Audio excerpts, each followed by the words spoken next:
தேர்தல் நேரத்தில் தொடர்ந்து போராட்டங்கள் வருது. அவங்க அதுக்கு என்ன சொல்கிறாங்க அப்படின்னா, இதெல்லாம் தேர்தல் அறிக்கையில் திமுக சொன்னதை தான் கேட்குறோம்.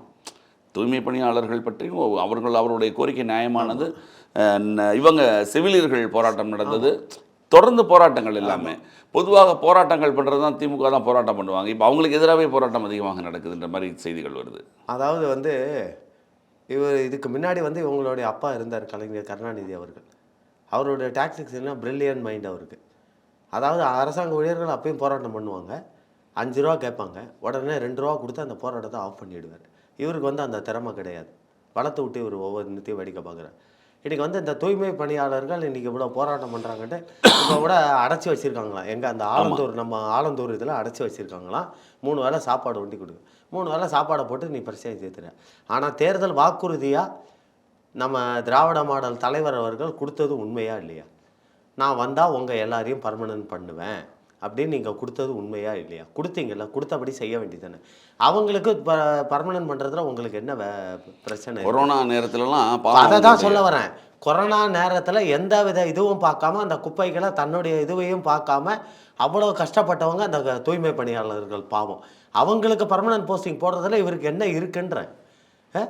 எடப்பாடி இப்போ இது ஒரு உதாரணம் சொல்ல பார்த்தீங்கன்னா, இவர் சொல்கிறாரு எடப்பாடி ஆட்சியில் என்ன செஞ்சு நீங்கள் என்ன எடப்பாடி ஆட்சியில் வந்து தனியாருக்கு அவங்க கொடுத்தாங்கன்ட்டு. ஆனால் நான் சொல்கிறேன், எடப்பாடி ரிட்டையர் இது ஆட்சி இறங்கும்போது அந்த கஜா புயல் வந்தது பார்த்தீங்களா? அப்போ அந்த மின்சாரத்துறையில் வேலை பார்த்தவங்க 12,000 பேருக்கு ஒரே நாளில் எக்ஸாம் வச்சு அவங்கள எழுத சொல்லிட்டு 12,000 பேருக்கு இலவசமாக போஸ்டிங் போட்டுட்டு போனவர் எடப்பாடியார் அவர்கள். ஆனால் இந்த திமுக அரசு செஞ்சுதா? நீ கொடுத்த வாக்குறுதியே என்ன நீ நிறைவேற்றலை. யார் கேட்குறாங்க? என்ன 1 லட்ச ரூபா சம்பளம் வாங்குறவனை கேட்குறான் உன்னை பர்மனன்ட் போஸ்டிங் போடுறதுக்கு? பாவம், குப்பையும் எதுவும் பார்க்காம, சாக்கடைன்னு பார்க்காம அவன் கையை விட்டு வேலை செஞ்சு அந்த நாத்தத்தில் எடுத்து அந்த கொரோனா காலத்தில் அவ்வளோ கஷ்டப்பட்டு மக்களுக்கு இதுலேருந்து போட்டு எல்லாம். நீங்கள் சொல்லுவோம் அந்த கொரோனா நேரத்தில் 2 பேர் தான் ரொம்ப.